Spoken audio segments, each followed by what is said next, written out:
5 जनवरी के डिजिटल मंच पर आपका स्वागत है। मैं हूं अश्विनी मिश्र।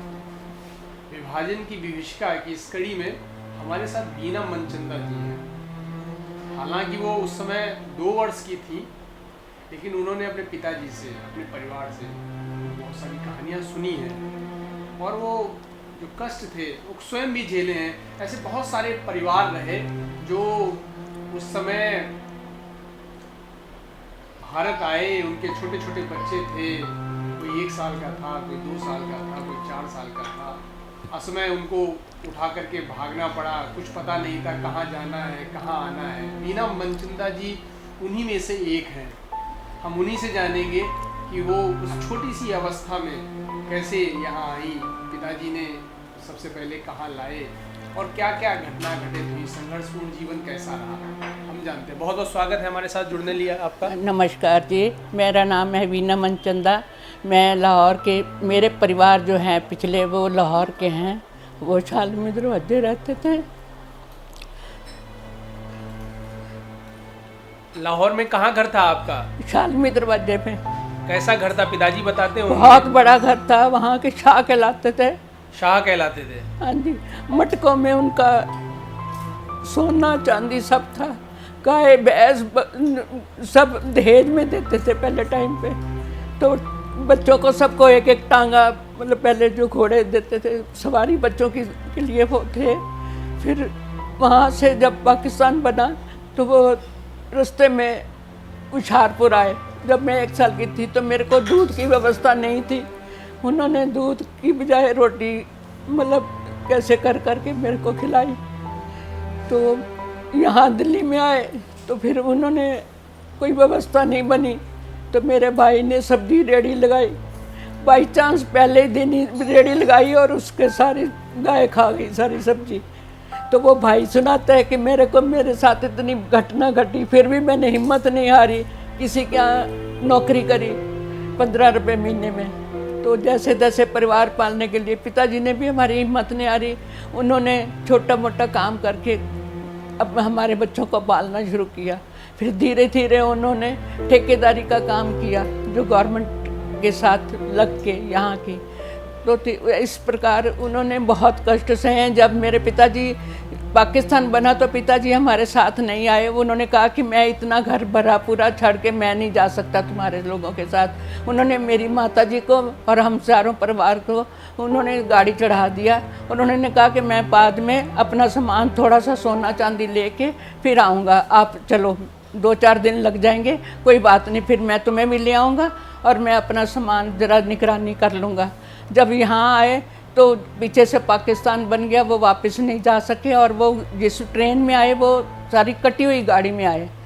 और जब वो जिस गाड़ी में आए कहते लाशों के ढेर लगे होते थे और मैं उसमें लेट के ना अपना सांस बंद कर लेता था। जब वो लाशें डंडे से फरोलते थे कि कैसे वह है, कोई जिंदा तो नहीं है कि उसको भी हम काट डालें, तो मैं सांस बंद कर लेता था। जब वो निकल जाते थे मुसलमान लोग तो मैं अपना सांस लेता था। जब वो आए थे तो सारे उनके कपड़े खून के लथपथ थे और मेरी मम्मी ने तब से परमात्मा के आगे हाथ जोड़ा कि मेरा पति जीता वापस आ जाएगा तो मैं पूर्णमासी का व्रत रखा करूँगी और घर में कथा करा करूँगी। तब से आज तक की, जब तक वो जीवित रही हैं, उन्होंने वो कथा करती रही हैं और वो उन्होंने परिवार जो पाला है, हमको पढ़ाया है। आज हम अपने पैरों पे खड़े हैं, हमें किसी की दिक्कत नहीं है, भरपूर परिवार है। उनकी मेहनत हमें रंग लाई है। उसमें पिताजी बताते होंगे कि घर में कौन कौन लोग थे, पिताजी के परिवार में कौन कौन लोग थे, कितने भाई थे? वो 4 भाई थे। पिताजी 4 भाई थे और उनकी 3 बहनें थी। तो वो हाँ, आप कितने भाई बहन थे? हम 4 भाई थे, 2 बहनें 2 भाई। आप किस नंबर की थी? मैं सबसे छोटी हूँ जी परिवार में। और सब लोग बड़े थे? सब बड़े थे। मेरी बहन 4 साल की थी और एक भाई 16 साल का था, एक भाई 20-22 साल का था। अभी कितने लोग परिवार में हैं?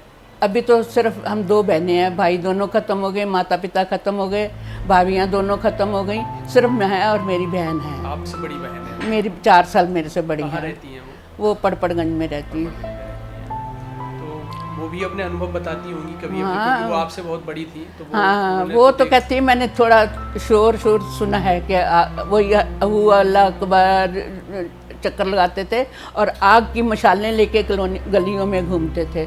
तो वो दहशत हम जब सुनते हैं तो हमें आज भी वो सीन नज़र आता है और हमें घबराहट सी होती है। गागरों में सोना चांदी भर के ज़मीन में गाड़ा हुआ था उन्होंने कि जब कोई आफत आएगी या कोई परेशानी आएगी तो हम ये इससे निकाल लेंगे। तो वो आज तक नहीं निकला। जब हमारी मदर इन लॉ मेरी सास अभी अपना पाकिस्तान में घर देख के आई थी तो कहते वहाँ तो सब मुसलमान ही मुसलमान, इस्लामाबाद गई थी और वो अपने घर में होके आई।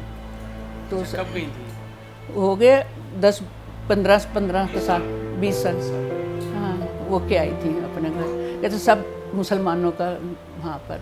अच्छा, एक तरफ आप वहाँ शाह थे, पूरा वहाँ के शाह, शालमी दरवाजे के शाह कहलाते थे। मतलब शाह जी, शाह जी काफी अमीर व्यक्ति रहे बहुत। यहाँ आकर के आप कौड़ी के लिए मोहताज हो गए। बैंगन बेचे मेरे भाई ने, फिर वो भी मतलब गाय खा गई। कहते उस दिन मैं इतना रोया आके कि देखो हमारी किस्मत में खाना भी नहीं है और मेरे को दूध भी नहीं मिला। तब रास्ते में हुशियारपुर जहाँ ठहरे आके, कहते कुछ भी नहीं था वहाँ पर और एक कनस्तर में एक लोटा, एक थाली, 1-2 चम्मच वो लेके आए थे बस कि भाई अभी और 4-5 दिन की बात हम वापस अपने घरों में चले जाएंगे, शांति हो जाएगी। तो यहाँ के सबसे पहले होशियारपुर में कहाँ कोई जानने वाला था, परिवार था? नहीं, वैसे ही शिविर में रहे। कितने दिन होशियारपुर में रहना हुआ पूरा परिवार? मेरे को नहीं पता कितने दिन। वहाँ से फिर पिताजी सारे लोगों को लेके कहाँ आए? दिल्ली आ गए। दिल्ली आए वो हौस काजी में, जामा मस्जिद के पास है, चावड़ी बाजार के पास है। वहाँ पहले क्या होता था, घर खाली होते थे ना, उसमें अपना बसेरा कर लेते थे।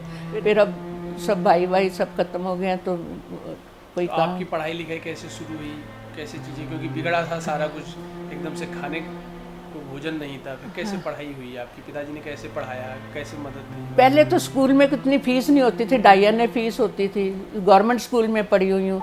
बाद में थोड़ा बड़े हुए तो तब मेरे पिताजी का काम चल पड़ा और फिर मैं कॉलेज में पढ़ी। यहाँ पिताजी ने क्या काम किया? ठेकेदारी का काम किया। वही सरकार के साथ था। ऑर्डर वो लेते, ठेका लेते थे तो और उनको सप्लाई देते थे यहाँ का। मैं दयाल सिंह कॉलेज में पढ़ी, BA मैंने वहाँ से करी है और फिर मैंने 3-4 कोर्स की, पंचिंग का, टेलीफोन ऑपरेटर का, ये 4-5 कोर्स किए। उसके बाद मेरी शादी हो गई। पिताजी कितने वर्ष की अवस्था तक रहे? 75 साल थे, 80 वर्ष तक रहे साथ में। तो वो बहुत सारी कहानियाँ बताते रहते बहुत वहाँ तो वो खुद ही बेचारे रो पड़ते थे। उस समय जब आप बता रही वो ट्रेन से आए थे, और भी कुछ बताते थे कि कैसा माहौल था? और कुछ भी नहीं कहते, रास्ते में कोई पानी नहीं, कोई कुछ नहीं कहते, बस वो या हुसैन या अल्लाह हुआ, बस यही। और सड़कों पे कहते हैं हमारे सामने लड़कियों को रेप करते थे सड़क के ऊपर लिटा के और ख़त्म करते थे, रेप करके वहीं उनको काट डालते थे। कहते हमने अपनी आँखों से देखा है सड़कों के ऊपर। कहते किसी की बहन बेटी के साथ ऐसा देख के कहते हमारा दिल दहल जाता, क्या हो रहा है, ये हमारी बहन नहीं है ये सब। जैसा कि आपने सुना, बीना मनचंदा जी अपने पिताजी की यादें बता रही हैं, जो उस समय छोटी थी, लेकिन पिताजी बाद में लौट के आए तो बताते थे कि सड़क पर हिंदू बहन बेटियों के साथ बलात्कार होता था, उसके बाद उनको मार देते थे। ऐसे बर्बर तरीके से हिंदुओं के साथ अत्याचार हुआ। कहाँ लाहौर में एक शाह परिवार था, अमीर थे, सारा कुछ संसाधन था, लेकिन यहाँ आके ठेले में सब्जियाँ बेचनी पड़ी और किसी तरीके से संघर्ष करके आज जीवन गुजार नहीं है। एक नई कड़ी के साथ फिर हम आपके सामने हाजिर होंगे। नमस्कार। आप या आपके आसपास कोई ऐसा व्यक्ति है, कोई ऐसा परिवार है जिसने विभाजन का दंश झेला, उस पीड़ा को देखा, सहा, तो आप उसके अनुभवों को भी 5 जन्ने के साथ साझा कर सकते हैं, जिसे हम इस श्रृंखला का हिस्सा बनाएंगे। आप हमें हमारे ईमेल आईडी vkv.5janne@gmail पर संपर्क कर सकते हैं, उसके बारे में जानकारी दे सकते हैं और अगर चाहें तो उनके वीडियो बनाकर इसी ईमेल आईडी पर भेज सकते हैं। ईमेल आईडी एक बार फिर देखिए, vkv.5janne@gmail.com।